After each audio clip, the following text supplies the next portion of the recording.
Jangan lupa subscribe YouTube channel Metro TV News dan jangan lupa nyalakan notifikasinya. Pemirsa, wabah penyakit mulut dan kuku atau PMK menyerang ternak khususnya sapi di Jawa Timur dan Aceh. Wabah PMK ini merupakan sebaran virus yang butuh upaya penanganan serius. Mengapa penyakit yang sudah menghilang sejak tahun 1990 ini kembali muncul? Inilah top review selengkapnya untuk Anda.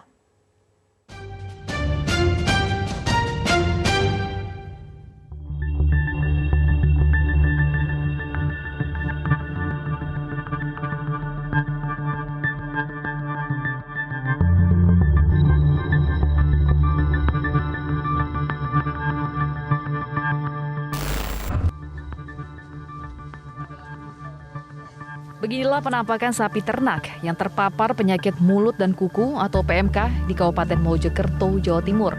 Penyakit mulut dan kuku pada ternak menjangkiti ratusan ternak sapi milik peternak yang tersebar di 16 kecamatan di Mojokerto. Sebaran penyakit ini cukup masif dari satu kandang ke kandang lain. Dari 16 kecamatan yang ada di Kabupaten Mojokerto, Kecamatan Dawar, Blandong, dan Pacet dinyatakan paling banyak sebarannya. Perharinya, peningkatan penyakit ini mencapai 100 ekor lebih kasus baru. Pihak Dinas Pertanian dan Peternakan setempat menyebut, saat ini lebih dari 400 sapi yang tersebar di 16 kecamatan dinyatakan terpapar. Di wilayah Jawa Timur, tercatat 1.600 hewan ternak terkena wabah PMK.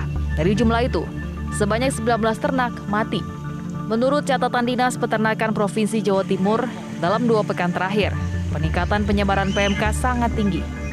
Pada 18 April, tercatat 1.240 ternak yang terpapar. Dan pada Senin lalu, jumlahnya sudah mencapai 1.600 ekor sapi. Sebaran penyakit mulut dan kuku pada ternak ini semakin mengkhawatirkan, mengingat tidak lama lagi akan ada Hari Raya Idul Adha, di mana kebutuhan untuk binatang kurban meningkat drastis. Karena itu, Perhimpunan Dokter Hewan Indonesia mendesak pemerintah untuk segera melakukan vaksinasi. Kita katakan apakah sebelum Idul Adha ini selesai, perlu diketahui bahwa PMK ini adalah virus. Dan bisa dikatakan virus itu tidak ada obatnya. Obatnya hanya ada satu untuk mencegah supaya tidak terkena, adalah dengan menggunakan vaksin. Ini tidak jauh beda seperti COVID. Setelah ada vaksin, maka akan memudahkan tidak terjadi penularan. Ini pemerintah harus segera mengambil keputusan yang tepat agar bisa dilakukan penanganan secara baik. Karena saya mendengar bahwa untuk memberikan satu pertolongan kepada pemerintah masyarakat, itu hanya satu yang dibutuhkan. Segera lakukan vaksinasi. Apabila memang Indonesia belum mampu menyediakan vaksinasi, bisa segera mengimpor dari negara-negara setelah kita tahu jenis virus yang menular di Indonesia. Sementara itu, Kementerian Pertanian menyatakan siap melakukan vaksinasi massal untuk ternak sapi sebagai langkah pencegahan wabah PMK. Menteri Pertanian Syahrul Yassin Limpo menyatakan pihaknya akan segera mengimpor vaksin dalam jumlah terbatas sambil menunggu ketersediaan vaksin nasional. Dengan vaksin dan obat-obatan serta operasional yang selama ini kerja, mudah-mudahan ini bisa membendung agar isolasi terhadap wilayah-wilayah atau lockdown terhadap wilayah bisa secara maksimal dan pengobatan sesuai dengan obat yang tersedia masih bisa memberikan daya tahan sambil menunggu vaksin yang ada. Kita perkirakan akan usahakan 2 kali 14 hari karena imunitas dari virus ini seperti COVID 14 hari dan itu 2 kali kita lakukan dan kita berharap sebelum 20 hari kita bisa usahakan menggunakan vaksin yang kita buat sendiri. Disinfektan juga sudah dilakukan dan disebar ke semua tempat yang ada dan itu menjadi bagian dari apa yang kita lakukan.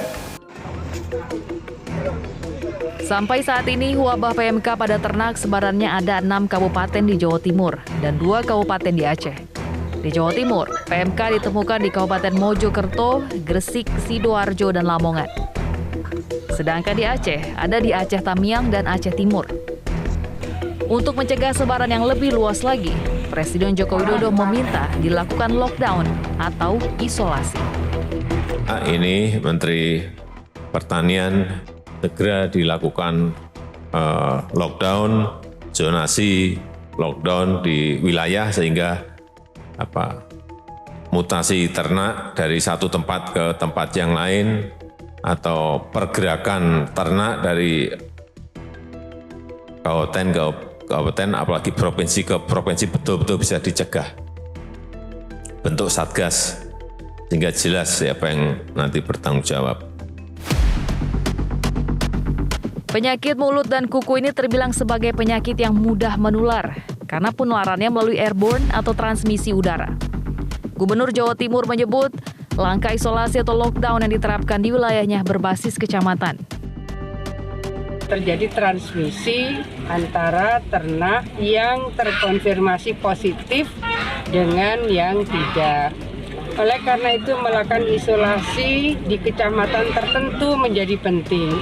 Kan bisa dihitung kira-kira kalau airborne kepanjangan misalnya angin ini sampai berapa meter bertiupnya gitu.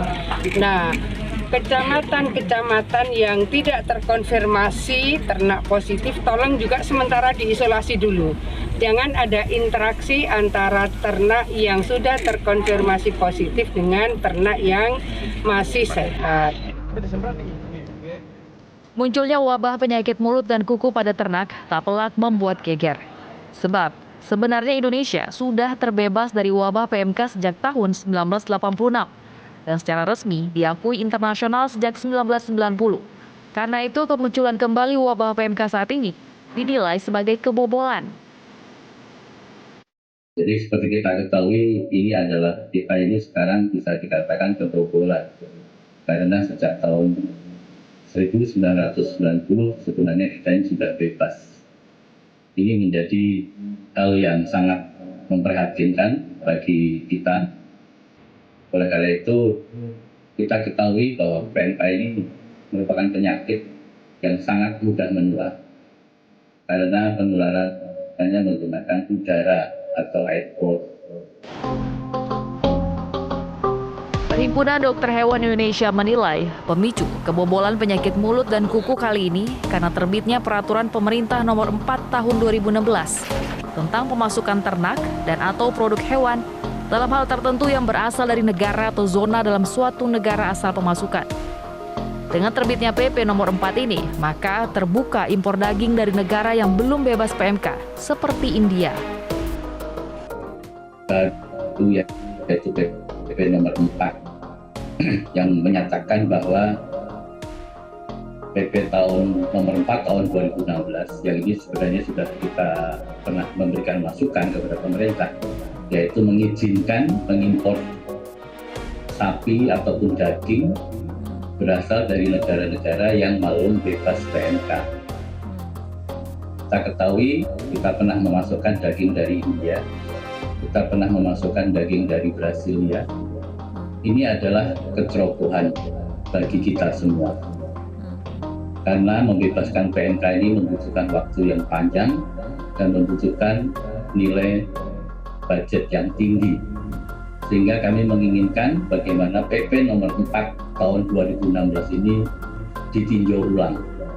Sehingga tidak ada lagi daging yang masuk dari negara-negara yang masih belum bebas PMK. Saat ini wabah PMK sudah menyebar di 2 provinsi. Pemerintah perlu kerja keras untuk mencegah penyebarannya. Dan yang pasti, dibutuhkan anggaran yang tidak sedikit untuk menangani wabah ini, termasuk anggaran pengadaan vaksin.